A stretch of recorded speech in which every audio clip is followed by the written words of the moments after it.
প্রতি বছর সারা পৃথিবীতে 10 মিলিয়ন পিপল ক্যান্সারে মারা যায়। বাংলাদেশে 150 মানে 1.5 লক্ষ লোক প্রতি বছর মারা যাচ্ছে। আমাদের প্রায় 15 থেকে 18 লক্ষ রোগীর কথা বলা হয়, কিন্তু আরও বেশি, যেহেতু আমাদের দেশে কোনো স্থায়ী ক্যান্সার রেজিস্ট্রি নাই, যার কারণে আমাদের সঠিক কোনো উপাত্ত পরিসংখ্যান সত্যিকার অর্থে আমাদের দেশে নাই। আমাদের দেশে টার্গেট থেরাপি তৈরি করছে, কেমোথেরাপি তৈরি করছে, ইমিউনোথেরাপি তৈরি করছে, যেগুলো হয়তো বাইরে যে ওষুধের দাম লক্ষ লক্ষ টাকা, যেটা বাংলাদেশে হয়তো 3-4 হাজার টাকা, বিদেশি ওষুধের সেই দামি ওষুধের 9 লক্ষ টাকা। তার মানেটা হলো যে বাংলাদেশ কিন্তু এই ক্ষেত্রে একটা স্বয়ংসম্পূর্ণ অবস্থাতে পৌঁছেছে। পরিমাণ মতো রেডিওথেরাপি মেশিন নাই, আমাদের মেশিনের সংখ্যা দরকার 180টা, আমাদের ব্রাকিথেরাপি মেশিন দরকার 90টা, আমাদের আছে হয়তো 19টা 26টা, এরকমভাবে আমাদের মেশিনপত্র আছে। তার মানে এইখানে আমাদের ল্যাকিং আছে। কিন্তু এই মেশিনগুলোর যে এত দাম, সরকারের পক্ষে সব জায়গায় মেশিন সরবরাহ করা একটু কঠিন কাজ। 20 থেকে 25 কোটি টাকা এক একটা মেশিনের দাম। তাহলে কি করণীয়? সরকার যদি আহ্বান জানায় যে মানুষকে, যে আমরা এই জায়গাতে পাবলিক প্রাইভেট পার্টনারশিপ করতে পারি কিনা এবং ইনভেস্ট করতে পারি কিনা, তাহলে কিন্তু বাংলাদেশে ট্যাক্স ফ্রি করে দিলে, যন্ত্রপাতি ট্যাক্স ফ্রি করে দেয়া, শুল্ক মৌকুফ করে দেয়া এবং অন্যান্য সুবিধাগুলো তৈরি করা, তাহলে কিন্তু দেখা যাবে যে বাংলাদেশ অনেকভাবে বেনিফিটেড হচ্ছে। ট্রিটমেন্ট ব্যাপারে আমরা সবসময় ডিপেন্ড করি ওয়েস্টার্ন কান্ট্রিতে কী হচ্ছে না হচ্ছে, ওদের প্রোটোকল চলে আসে এইভাবে চিকিৎসা করতে। আমাদের দেশের রুগীরা তো সেটা সহ্য করতে পারে না, অনেক সময় প্রবলেম হয়। যেন আমাদের নিজের রোগীদের জন্য, আমাদের নিজের দেশের লোকের জন্য আমাদের নিজস্ব প্রোটোকল তৈরি করতে হয়, সেইভাবে আমাদের চিকিৎসা করতে হয়।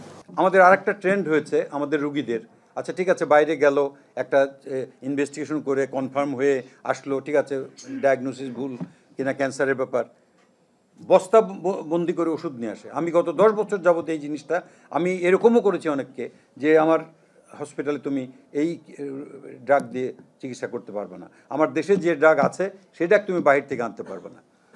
মানুষের মধ্যে যদি বিন্দুমাত্র দেশপ্রেম থাকে এবং নিজের ব্যক্তিত্ব থাকে, কোনো সময় সে এটা এনকারেজ করতে পারে না যে তুমি ওখান থেকে নিয়ে আসো। যেখানে আমার দেশে এক্সপোর্টেবল মেডিসিন রয়েছে, সেখানে কেন আমি অ্যালাউ করব? 3 মাস পরে রোবোটিক সার্জারি এবং ক্লাসিক্যাল ওপেন রেডিক্যাল সার্জারির মধ্যে কোনো তফাৎ নেই। প্রস্টেটের বেলায় এটা সত্য, কিডনির বেলায়ও এটা সত্য। তাই যদি হয় তাহলে দেশের বাইরে যাওয়ার তো কোনো প্রয়োজন হচ্ছে না। গাইনি সার্জারিতে আমরা সক্ষম, কিন্তু আমাদের যেটা সমস্যা হচ্ছে সেটা হচ্ছে যারা পাশ করেছে তাদের বেশিরভাগ একটা জায়গায় কনসেন্ট্রেটেড হয়ে আছে। তাদেরকে ডিসেন্ট্রালাইজ করে 8টা মেডিকেল কলেজ বাংলাদেশে যদি ডিস্ট্রিবিউট করা যায়, তারা কিন্তু ইজিলি গাইনি অনকোলজি একটা ইউনিট ডেভেলপ করে 8টা ডিভিশনাল যেই আছে মেডিকেল কলেজ আছে, সেখানে গাইনি ক্যান্সার পেশেন্টদের সার্ভিস দিতে পারে। আমাদের দেশে ব্রেস্ট ক্যান্সার সার্ভিস যথেষ্ট ডেভেলপ, এবং আমি সেটা তুলনা করছি ইংল্যান্ডের, আমি তো অন্য কোনো দেশে কাজ করিনি, এবং সেখানকার ওভারঅল ট্রিটমেন্ট যেটা থ্রু টেকনোলজি ট্রান্সফারের মাধ্যমে বাংলাদেশে আমরা 100% দিতে পারছি। এবং আমি দেখতে পেয়েছি যে ওই দেশে যে চিকিৎসাগুলো হচ্ছে, যেটা 100% ট্রিটমেন্ট বাংলাদেশে দেওয়া সম্ভব। সুতরাং আমাদের দেশের পেশেন্টদের আমি মোটেই মনে করি না, অ্যাটলিস্ট এটুকু ভরসা আমাদের উপর থাকা উচিত যে ব্রেস্ট ক্যান্সার বা ব্রেস্ট ডিজিজের কোনো চিকিৎসার জন্য আশেপাশের কোনো দেশ এবং ইভেন সিঙ্গাপুর, ব্যাংকক, সেখানে যাওয়ার কোনো প্রয়োজন নাই।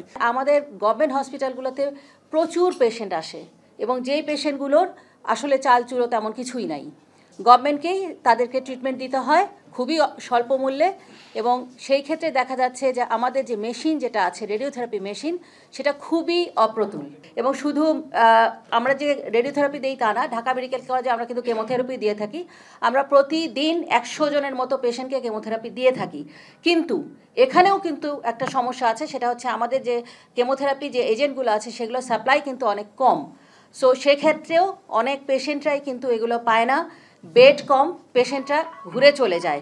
সুতরাং এই প্রবলেমগুলো আমাদেরকে অবশ্যই অ্যাড্রেস করতে হবে যদি আমরা majority of the patients of the country তাদেরকে আমরা যদি সার্ভ করতে চাই।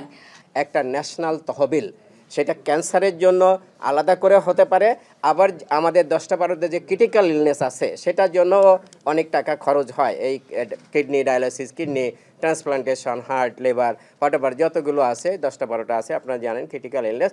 সো এই ক্রিটিক্যাল ইলনেসের জন্য একটা তহবিল গঠন করা যেতে পারে।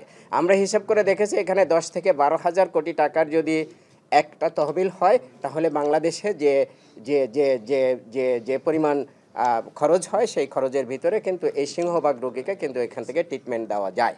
ক্যান্সার চিকিৎসার জন্য অবশ্যই আমাদেরকে সম্প্রসারণ করতে হবে। ক্যান্সার ডায়াগনোসিস এবং চিকিৎসার পদ্ধতি একদম প্রান্তিক মানুষের কাছে কাছে পৌঁছাইতে হবে। ক্যান্সার প্রতিরোধের জন্য জনসচেতনতা থেকে সৃষ্টি করে শুরু করে সমস্ত কার্যক্রম আমাদের নিতে হবে, যেগুলো আমাদের নাই সরকারি সিস্টেমের মধ্যে, সেগুলি অবশ্যই করতে হবে। অবশ্যই বিভাগীয় পর্যায়ে যে সমস্ত ক্যান্সার হাসপাতালগুলো করার কথা ছিল, মুখ থুবড়ে পড়েছে অনেকটা, সেগুলো আবার নতুনভাবে পুনরুজ্জীবিত করতে হবে। আমাদের এখানে যারা কাজ করেন তারা পৃথিবীতে সবাই কিন্তু কম বেশি এই আঞ্চলিকভাবে সবাই কিন্তু রিকগনাইজড, এবং সবাই কিন্তু আঞ্চলিকভাবে তার দক্ষতা যোগ্যতা দিয়ে কাজ করার ক্ষমতা রাখেন, এবং বাংলাদেশে তারা এই সেবাটা দিতে পারেন। এবং তারা যদি চেষ্টা করেন, বাংলাদেশে আগামী 7 থেকে 8 বছরের মধ্যে বাংলাদেশ সম্পূর্ণ ক্যান্সার চিকিৎসায়, যেমন কার্ডিওভাস্কুলার চিকিৎসাতে যে বাংলাদেশ যেমন সফল হয়েছে, ক্যান্সারের ক্ষেত্রেও শতভাগ সফলতা বাংলাদেশ অর্জন করতে পারে।